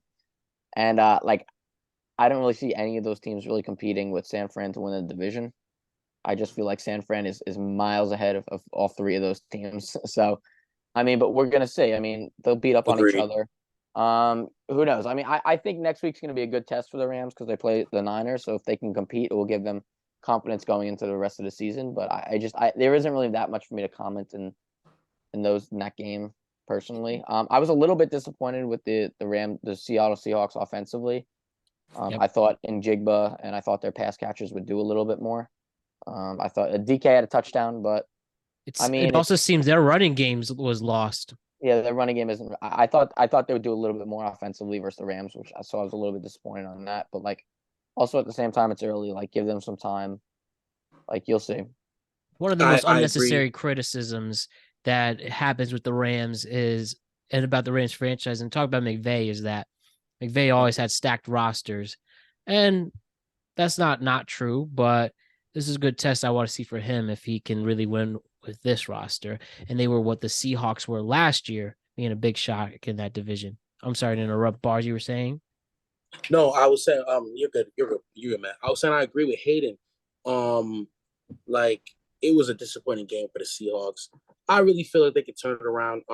Geno Smith had a really, really, really good last season. He had a really good season last year. Geno Smith performed really well, but I feel like he's gonna get knocked right back down to the median of where he pretty much belongs, and then you're gonna have to Pete Carroll's gonna kind of have to rely more on the run game, and then have Geno manage. But I don't feel like for the rest of the season they'll get as whooped out. I still feel like they might be sniffing the playoffs, but I feel like they miss it this year, to be honest. All right. Yeah, I definitely have Seattle miss the playoffs. I have them regressing tremendously and stepping back a couple steps. I thought Geno was more of an aberration last season, caught people off guard without any tape on him in New York. So, but I think this conversation is more about the Rams. I had them. I mean, we're talking about this division just in the context of who comes in second place. We all know that San Fran is the powerhouse. They're they're going to be clear cut, far and away the best team in the NFC. But I think that the Rams, my feeling on them was that they had the second place in this division. I firmly believe that this is going to be a retribution tour for Sean McVay this year, and I thought that he kind of proved it a little bit incrementally in this first game. I think when you look at the overall production, I mean, they were tremendous on third down.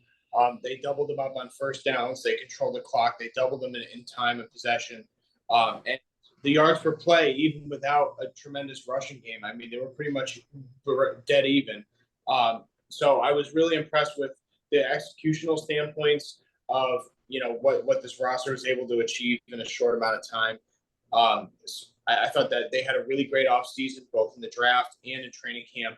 And I fully expect the Rams, even with a tough schedule, after you get past week 5, I think that they're going to start putting these wins together, especially once they start gelling and building that cohesion together. But a lot of the success goes to Matt Stafford, but preferentially to Sean McVay and that coaching staff.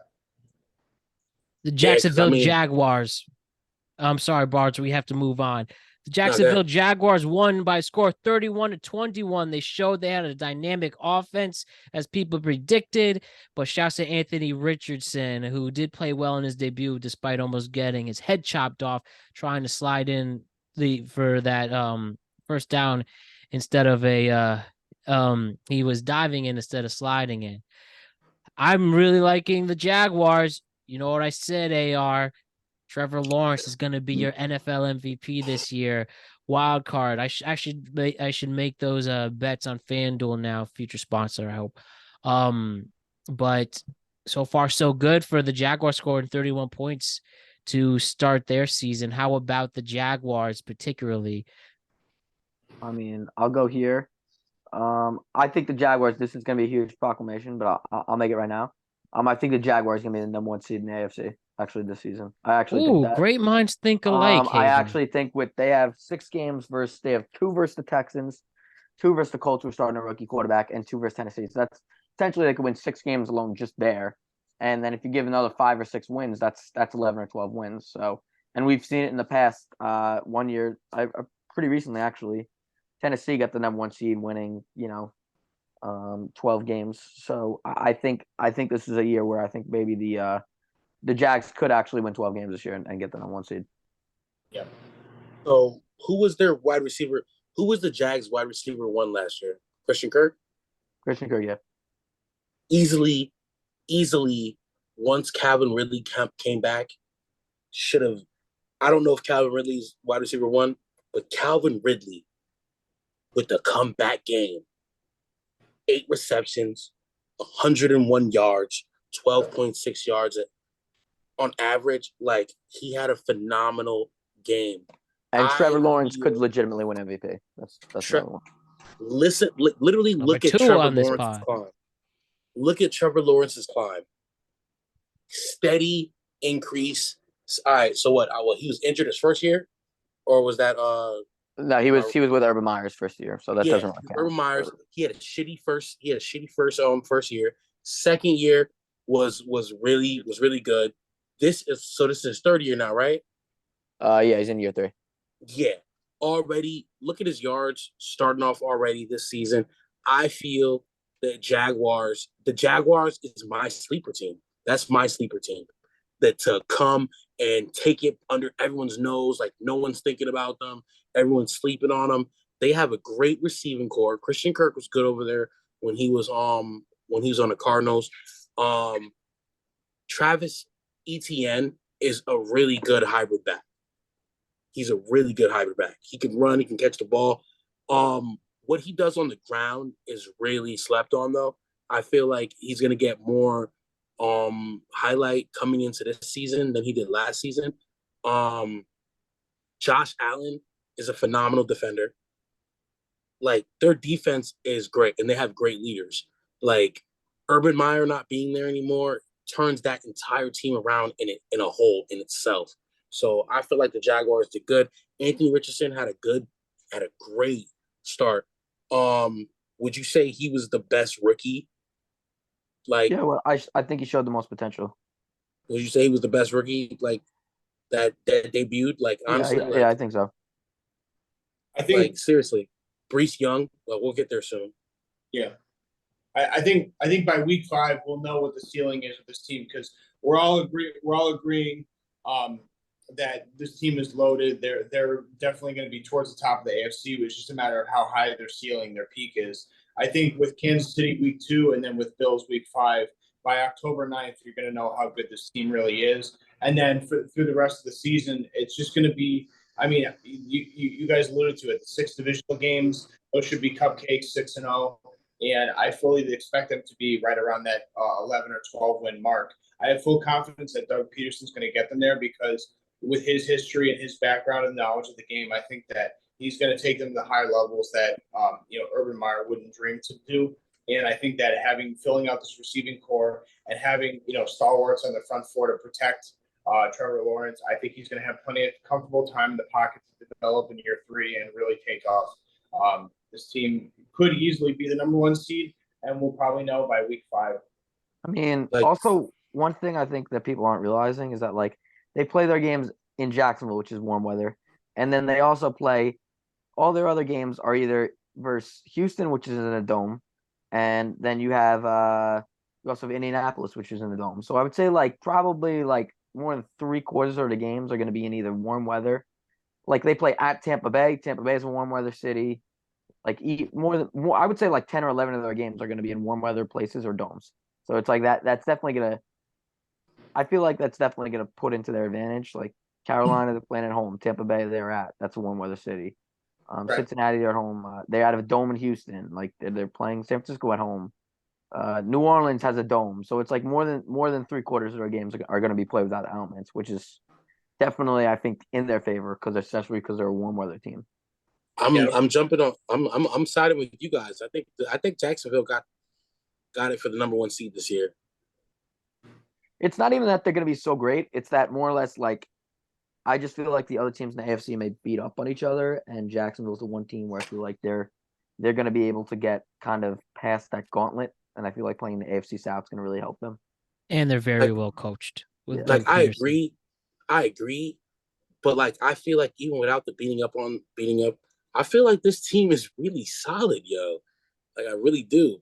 Like they got a bunch of pieces that shine in their system. They play Kansas City this week, so we'll see too. But like Evan Ingram shines in this system.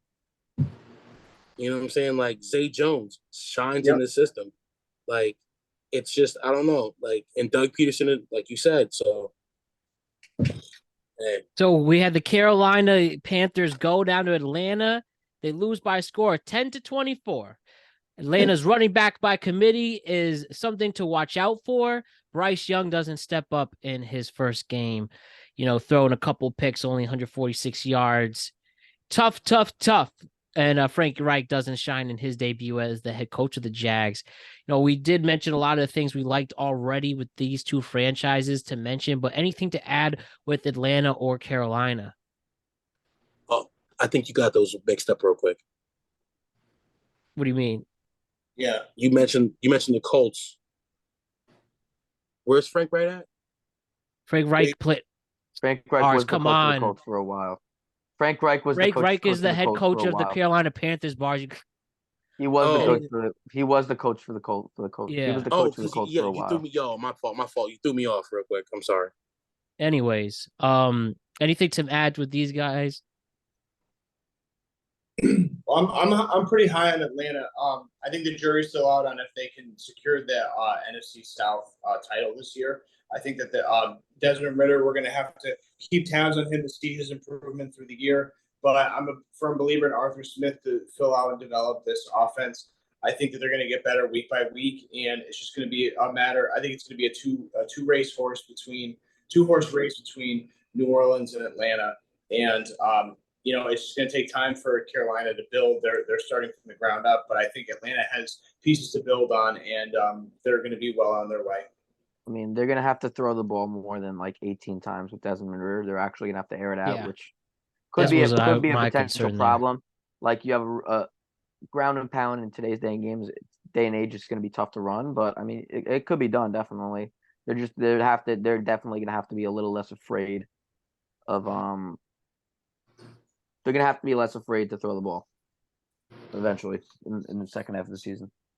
Hear that? I mean, like, I'm big on the Falcons in this game, but I'm really like, aside from that, neither team like pretty much impressed me too much. Bijan Robinson was really big going into this game, but he didn't really do much to me, if you ask me. But yeah. Then we have the Tampa Bay Buccaneers play the Minnesota Vikings. Baker impressive in his debut. Vikings were underwhelmed, it seemed. Those handlebar mustaches couldn't do much for Kirk. But you talked about being impressed with Baker's debut, Hayden. Yeah, I was. I actually was very impressed. Would you like to elaborate on that a little more? I mean, like I said, he showed a lot of moxie. I mean, I understand that it's not exactly defense with the Minnesota Vikings, but that being said, he showed moxie, he showed poise. I think Tampa Bay is looking for a little bit of that spark, the energy after Tom Brady came in, and I was actually pretty impressed. Like, I mean, they have some good offensive weapons too. They got Mike Evans, he has Chris Godwin to throw to. Like they have some pieces there with they actually have a very good skill position group. It doesn't seem like either or is going to run away to the Jets. I mean, I feel like you have three teams that are like those three teams are actually going to be pretty good, like Atlanta, New Orleans, and Tampa Bay. Tampa Bay definitely could win that division. Any of those three teams, even like Carolina's going to improve a little bit. I don't see them really competing, but I mean, I was very impressed by Baker Mayfield. Like I said, he's a guy who, he definitely has moxie. He has poise, written off a little bit, but I feel like if he's fully healthy with those pieces they have in Tampa Bay, there's no reason why they can't win a lot of games either. So, I was actually very impressed by what I saw from Baker Mayfield. He gave them a new jolt of energy that actually could be good for the team, and I think he won over the locker room in week 1 too, which, I mean, guys are actually going to want to play for him. So it's gonna be very interesting to see this season with Baker Mayfield. But I feel like they actually, out of all three of those teams that I mentioned, the Falcons, the Colts, not the Falcons, Panthers, and Saints, they have the most dynamic quarterback actually. So yeah, those three teams are gonna be good, and I was very impressed by what I saw from Baker Mayfield actually. Yeah. Yeah, not much else to add. I disagree with your analysis in terms of whether Tampa's legit enough to hang around towards the end of the season. I think that at the beginning, the first 4 or 6 weeks of the year, we kind of see some fakers kind of flash in the pan. I think that Tampa is kind of leaning on the element of surprise. I don't have a lot of faith in Todd Bowles as a head coach. I mean, I would just lean on his former record with the Jets. But that being said, I think they'll be interesting. They got a lot of offensive pieces, and I think that Minnesota takes a huge, tremendous regressive step back this year. I think that last year they overperformed in a lot of tight games, and I think that's why you saw this game closer than it was. That's why I wish the Jets would trade for him to get Kirk Cousins. But again, Zach Wilson getting protected by the second overall pick there. I mean, of course, Justin Jefferson has a great game. But they kind of like, I don't know, letting go Dalvin Cook was a questionable move for me. He was a great rusher. And he came through in a lot of big moments for them. I won't let this one game, though, kind of be yeah, I'm not good on the Vikings and, yeah, boost the Buccaneers. I think both teams are equally mid. Justin Jefferson is just on a good receiver just happens to be on a very mid team. And for the Buccaneers, Baker Mayfield's not Tom Brady, and he never will be. He's proven himself to be very subpar for all his years in the league. How many playoff games the guy won? I mean, he did take the Browns to have their first playoff win in 20 years prior to during the COVID year. So and their game against the Chiefs, if things went a little differently, and if Chad Henne didn't go ham, they would have been in the AFC Championship that year. Considering they had a team, and then how far they would have gone after considering they didn't win a game for 2 years in a row, Baker Mayfield did turn them into a relevant franchise. All right, yeah, and Baker did really well for the Rams last year. Baker had a good year for the Rams. Yeah, he did. Yeah, Baker's a good quarterback. I don't know which Baker Mayfield you're watching, Bars, but Baker I'm not. Mayfield's proven I he's a don't think he's legitimate phenomenal, player. I'm but not I feel sold on like Baker. he's a Not little bit. sold He's a on lot Baker. better. He's a lot better than what people give him credit for. Yeah, And I he think knows how he's to overrated. overcome over obstacles. And he played with a torn labrum Not overrated. He's still in this league and when he starting was with too. Cleveland. When he was with Cleveland, he's playing with a torn labrum, so you got to figure he'll be healthier. Right. Okay, we'll see. We'll see what it goes. We'll see what it does. He does have a good offensive line. He's got a great offensive line. And he's got Chris Godwin and Mike Evans to throw the ball to. So let's see what goes on. But I don't think the Rams fall off a cliff. But Rams. I don't think the Vikings fall off a cliff. But I think the Buccaneers won't be as good as Baker. That's just my opinion. All right. The final game to hit on, we had the Ravens play the Houston Texans at home. This Ravens game went really well for them, except J.K. Dobbins gets hurt for the rest of the year, torn ACL. But besides that, the Ravens did dominate a much weaker opponent.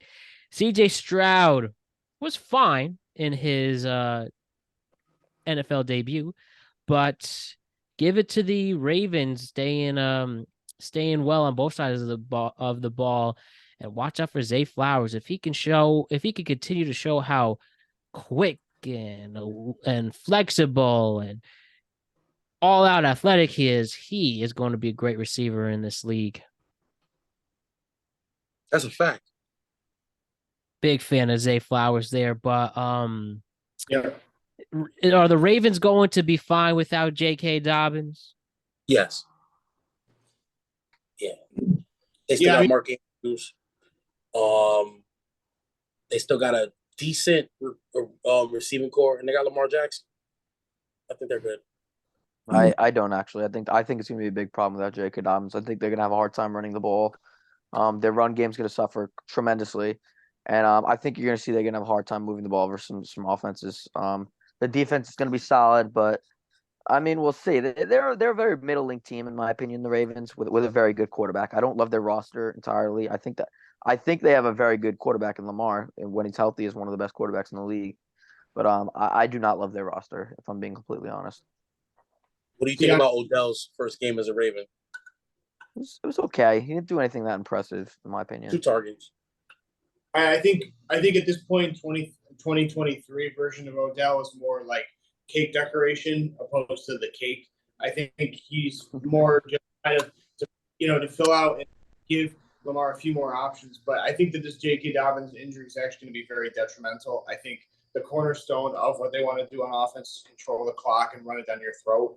And having multiple pieces, multiple weapons in that offensive rushing attack is going to be crucial and critical to keep defenses on their toes. I think this is going to be an issue that continues to persist. But I also think that I had a lot of issues and concerns with both Lamar's new contract and this roster coming into the new season. I have been taking a tremendous step back and being somewhere middling around a 500 team. And it kind of bears out in the schedule when you really get into the second half of the calendar year. That being said, I think that this team can only go as far as Lamar's arm goes. And you saw a lot of his shortcomings in week 1. And I think that's not really going anywhere because he hasn't made a full committal effort to really expand his passing game and tweak and fine tune his mechanics. And I think that it's just going to be an issue that continues to boil over as the season goes on, especially when you see some of the offense slow down, break down, and teams prepare a lot better. I mean, again, we have to put this in proper context. They took advantage of a team with a rookie head coach and a rookie quarterback, and they made them look like shit as they should. That's what fresh meat. Yeah, that's what good teams do. But at the end of the day, it doesn't tell me anything about how their offense is going to be run top down moving forward. So I have grave concerns, and a season-ending injury from J.K. Dobbins doesn't help. Yeah, they really should trade for Jonathan Taylor. I think that would make the most sense there. But we'll see how the rest of the weeks goes. Well, we know one thing: Jonathan Taylor is not going to be a cult. Even if they wind up, if they say they win the next 3 games and he gets off the PUP list, but that animosity and the pure hatred between the owner and him is apparent. So I'm sure he's going to get dealt. And if the trade deadline was tomorrow, Jonathan Taylor would make the most sense at Baltimore. I mean, they still have Gus Edwards, who was like a solid runner for them for a while, and they got Justice Hill. While they will suffer a decent amount of yardage in the run game, I don't think that it'll be as detrimental. Yeah, we'll see. So that wraps up the games here. Now let's just quickly go through the gauntlet and make your picks for the week. Just simply give me so I'm going to name the game. You tell me who you think is going to win. And again, whether you want to choose the money line or the points, that's up to you. But let's help get this insight. Yes? Did we touch on the Cardinals game? Yes, we talked about the Cardinals and Washington Commanders. Sorry. And it was a little bit short for my liking on that one, but all good there, no worries. And let's get into it, gentlemen. Let's talk about these picks. Oh, maybe we did skip them. No. I don't think we did. I don't think we touched on them. Okay. So there's not really much to add here with the Commanders. That game was a little bit. The game was. I apologize there. My bad. Game was a little bit too close without Jamar Chase. I feel that the Commanders struggled on defense against a much inferior opponent, but they still get a win. A win is a win. And what did we think about this? I thought Sam Howell's performance was interesting. To be honest, it was a lackluster game. Nothing too crazy. Without Chase Young, unless he was, I don't know if he was strapped up for this game, but without Chase Young, it's looking like a pretty, I don't know. No, that Washington D line is actually pretty good with Montez Sweat. They got after the quarterback. I mean, it's hard to really say because Arizona's playing Joshua Dobbs. Now, exactly. Everyone's talking about Jonathan Allen. Everyone's talking about Jonathan Allen and Montez Sweat, but they forget that when Chase Young was on that line, Montez Sweat, Jonathan Allen, Chase Young, that was a fucking rocker. Yeah. Yeah, I mean, they got to win versus a bad team. I'll let Alex go for this one. No, I don't have much to add. I thought it was kind of a lackluster game. You got two teams at the beginning of the year. We have tons of questions about both leadership and quarterback. So I thought they were kind of two middling teams, and the Commanders prevailed. They have a great front four, but a lot of questions at a lot of other positions, and we'll just see as the year goes on. Although I will say Arizona's defense is a little better than people think. They actually played pretty good. They had a touchdown versus the Commanders, so they could give the Giants some problems because I actually feel like that defense is actually a little bit better than what people are giving them credit for. I think the Giants handled them, to be honest. I think the Giants are going to go and handle them. I think the Giants will win that game. I just think it's going to be closer than what people think. I don't feel like the Arizona Cardinals are really going to be blown out in as many games as people think because their defense is going to hold up for a little bit. It's a good time to transition and talk about this week's picks. Let us make them. Let's go right away with it. Thursday night, we have the Minnesota Vikings going down to Philly. Philly's opening at -7. Give me the Philadelphia Eagles with this, and even give me the points. What do you guys say for this? Take Philly in that game. I'm going to go 35-27 Eagles. Ooh, that's high. High scoring game. That's high. Alex, you can make your pick. Oh, I got Eagles 24-20. I'm with Bars. I'm with Bars. I think they can score some points in this game. I got the Eagles 31-20 in this game. That's a dying Vikings secondary and a shady Eagles secondary. So I'll give it to them. All right. So then we have the Las Vegas Raiders going down to Buffalo. Buffalo's opening at a steep -9.5. You know what? I think Buffalo's going to continue to show their struggles, and I'm going to give the Vegas Raiders this upset. Give me the Raiders on this. I'll take the Raiders with the spread, but I think Buffalo's going to win the game 24-20. Yeah, I'm in the same boat as Hayden on that. I think this is going to be a tight game. I mean, not tight game, but I think 9.5 is pretty broad. I got the Bills somewhere around 27-20. If this was week 5, like you said, and we had seen the Raiders perform a little bit more, I might jump on that Raiders bandwagon with you guys, but with you, Matt. But I'm gonna go with the Bills on this. All right, good stuff. Baltimore versus Cincinnati. Baltimore's going down to Cincy. Cincy's opening at -3.5. Give me the Cincinnati Bengals getting a bounce back win. I agree. Yeah, I'm taking Cincinnati in this game to come back. At home, I agree. Yeah, I think Cincinnati has had Baltimore's number recently. In the seasons they've won, they've handled Baltimore pretty well. So, I'll take Cincinnati in this game, 31-17. Ooh, that's almost my. I had 31-18. I have Cincinnati in a big win. Ravens will probably just start creeping in towards the end of the game with some extra points, but I think this should be over by half. To be honest with you. In a rematch of the thrilling divisional matchup, Kansas City is actually going to Jacksonville. Kansas City opening at -3 points on the road. I'm actually going to say, I'm going to go with my gut. Give me Jacksonville for the win and people freaking out that the Chiefs start 0-2. I think that'd be the first time in the Mahomes era that actually happens.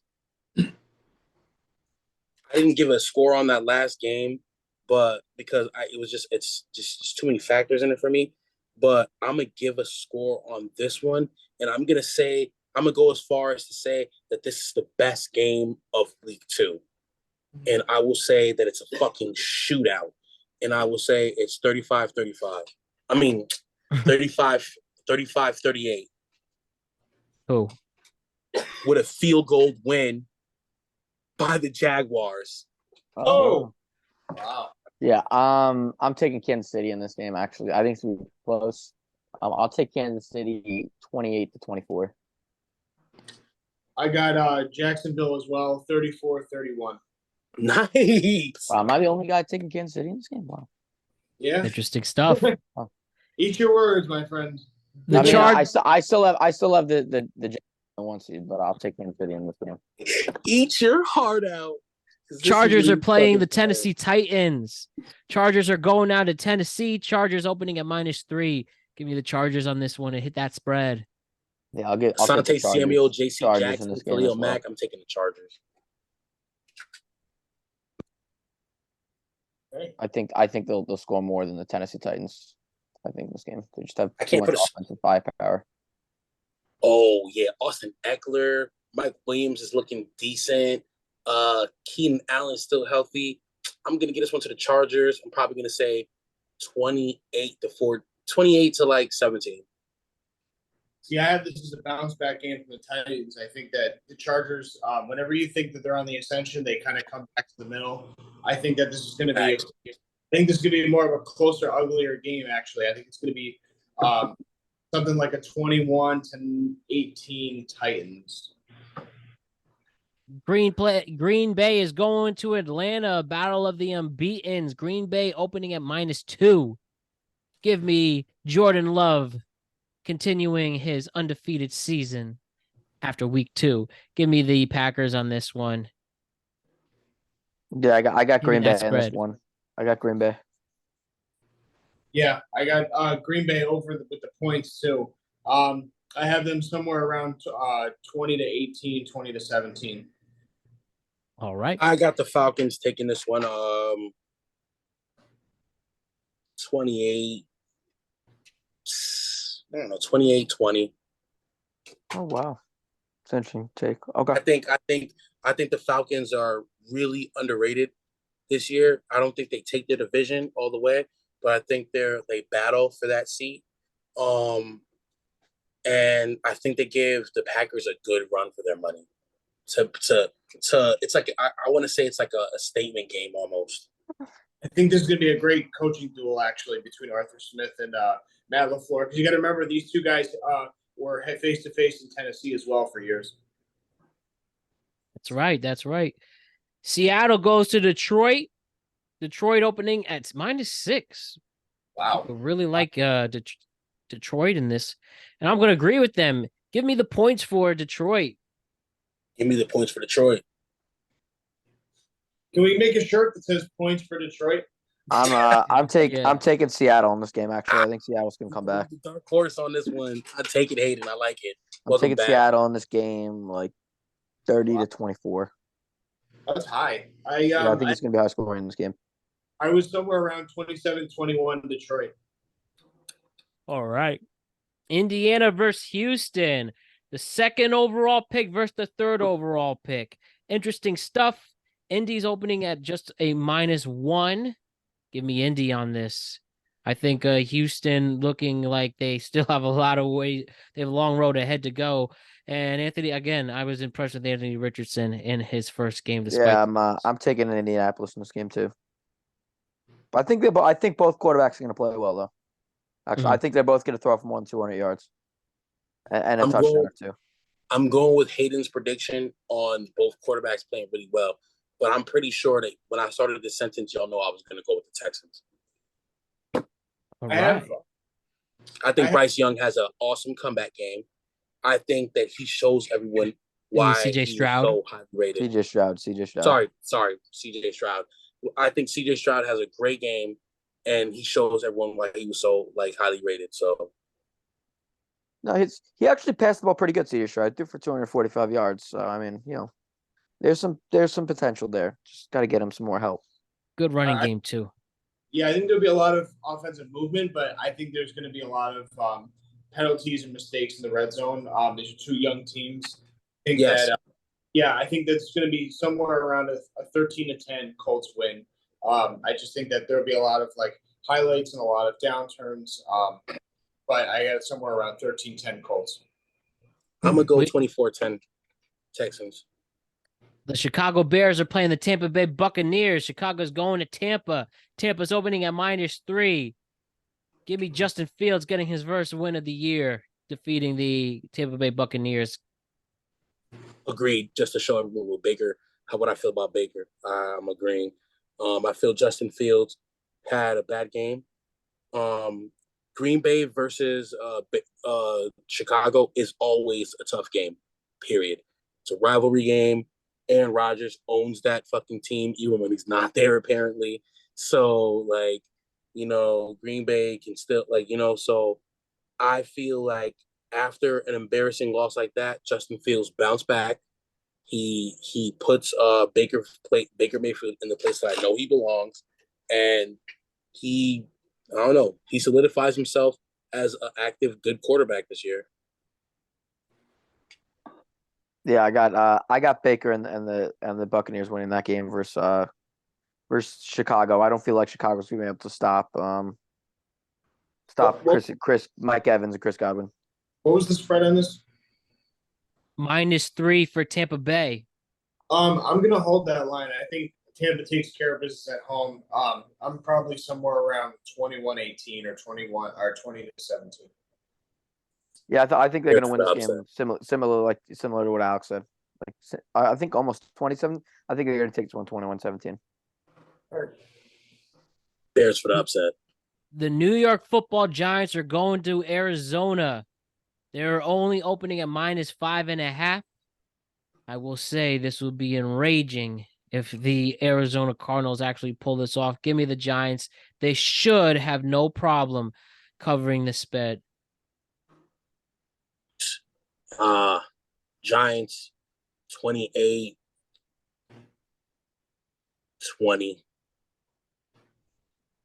I had the Giants 23-17. I'll take the Giants in this one 17-10. All right. The San Francisco 49ers are going up against the Los Angeles Rams at SoFi Stadium.